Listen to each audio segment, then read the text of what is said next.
The internet has made the Kendrick Lamar and Drake beef fun, but also really weird. Real ones, get on in here and let me know what y'all think, but this is an idea that has been percolating in my head for the last couple days. But it's really spurred on by this Jinx tweet. Shoutouts to him. He says here, I feel like the beef and the conspiracies around it has birthed or revealed particularly crazed cells of fans on both sides. Folk getting weird. We need Tommy Richmond to go on this run and untangle y'all's wires. Now here Jinx is pointing something out that happens with a number of internet communities. Basically, fans get pulled to the left or they get pulled to the right. And I'm going to be using this in terms of political terms, but you could say that the left is Kendrick Lamar and the right is Drake, or the left is Drake and the right is Kendrick Lamar. The point is, there are two opposing sides that just don't agree with each other. And that because of this algorithmic world that we live in, they're only going to be fed information that further confirms their own bias, which leads them to view content like mine, which has been reviewing these two different sides, these two beefs going head to head against each other, and they see mine as biased because it doesn't agree with what their worldview is saying.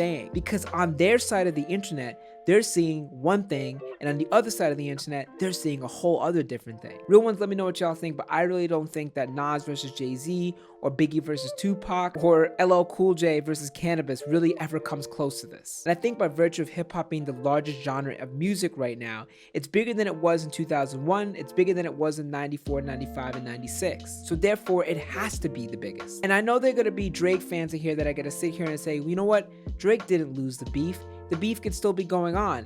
And I'm sure Drake will issue some other responses, but the crowd has already decided. Drake has lost. Not Like Us is the #1 song in the country. Not Like Us is a meme. But effectively, there is no middle ground, and there are very few people on either side that are willing to see the humanity in the other side. Everyone is out for blood no matter whose side you're on. I earnestly covered Ebony Prince's tweets the other day because they were newsworthy. Ebony Prince had tweeted a video of him recording the items that were in the 616 in LA cover and the Meet the Grams cover. And this effectively poked a hole in Drake's argument and a lot of the Drake fans' theories that Drake had created this evidence and had fed it in order for it to be delivered to Kendrick Lamar so Kendrick Lamar could put together a disc full of false information. And even something that Drake said in The Heart Part 6, he says this, we plotted for a week and then we fed you the information. A daughter that's 11 years old, I bet he takes it. We thought about giving a fake name or a destination, but you so thirsty, you not concerned with investigation. This effectively pokes a hole in it. And I also covered that Drake stan saying that the items were still fake. Now, we know as these tweets of age and Ebony continues to tweet like the fucking Riddler, that these items are real. And it's clear that Ebony used to work at the Mark Hotel and that he lost his job because of something that Drake did. So now at this point, it's like, whatever. Do we even really care about this anymore? But the thing is, people really do. Because people on the Kendrick side see Drake as the head of this Epstein-like controversy.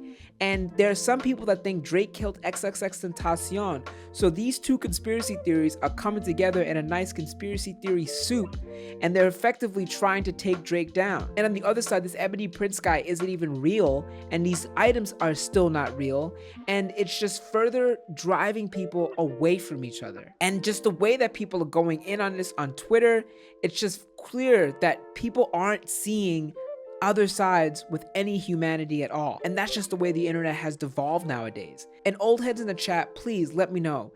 Was this reaction to Tupac versus Biggie or Nas versus Jay-Z, was this a similar thing? Because I'm sure the internet was around and I'm sure there were people that were talking about, different theories about that. But I wonder if they were able to like percolate up to the place where they would be in actual newspapers or they would be in actual magazines where a lot of discourse was happening. Because nowadays you could just go on Reddit, put together any cockamamie theory, it gets 1,000 upvotes, and then that's the fact for some people. And look, there are gonna be some Drake fans that are gonna be in the comments that are gonna be saying that Kendrick Lamar did not win this beef, and that effectively me saying that is buying into my own bias. But something that B-Dot said a couple days ago, and I think is true, winning a rap battle is about public perception and humiliation. With the humiliation part, was Drake humiliated with Not Like Us? Yes, he was. With the public perception part, is Not Like Us the #1 song in the country, and are people looking at Drake differently? Yes, which therefore means that Drake has lost the beef. Even in a one-on-one rap battle that's taking place on the street where people are watching, public perception is as important to winning the battle as the lyrics themselves. I think Family Matters was the best song in the diss. I think Euphoria was lyrically the best, lyrically dense song on the diss itself. But none of those things mattered because it was about strategy. Family Matters had no time to breathe. The moment Family Matters dropped, Meet the Grams came out and effectively stepped on it. And this also brings me to another point. I think Pusha T's The Story of Adidon has changed the way that we see rap beef. What do I mean by that? Jay-Z wasn't in Tybo. But with The Story of Adidon, when Pusha T came out and said you are hiding a child, that had a receipt, a living, breathing receipt. And that also spoke to the fact that Drake was a man-child that couldn't accord for his devices that was going on around him. But when you take how big The Story of Adidon was, now it feels like every single piece of dirty laundry has to have some type of a receipt. And even in the way that I was covering this beef, I was expecting receipts. Shouts to Jeremy Hecht from Hip Hop DX. I was watching his videos. We were both sitting here like, yo, where are the receipts? But we were also, I believe, forgetting a crucial point, that it's never really been about receipts.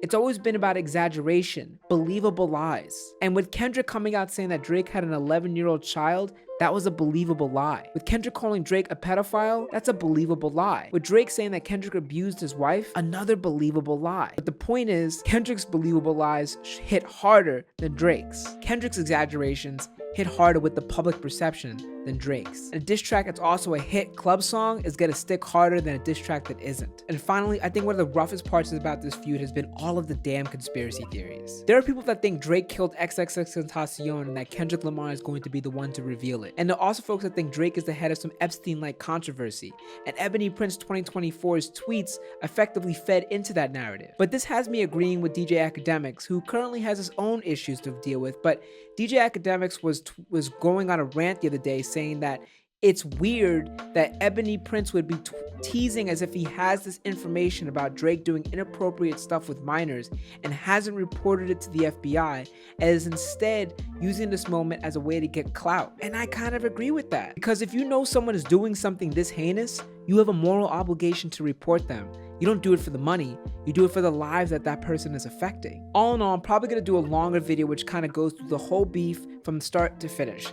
But right now, these are just where my head is at. Real ones, let me know what y'all think. Drop a W if you made it this far. Shout outs to everyone that has supported, and if you want to support, the link is in my bio. It's your boy Jacques. Shout outs to the real ones. I'll see y'all in the next one. Peace.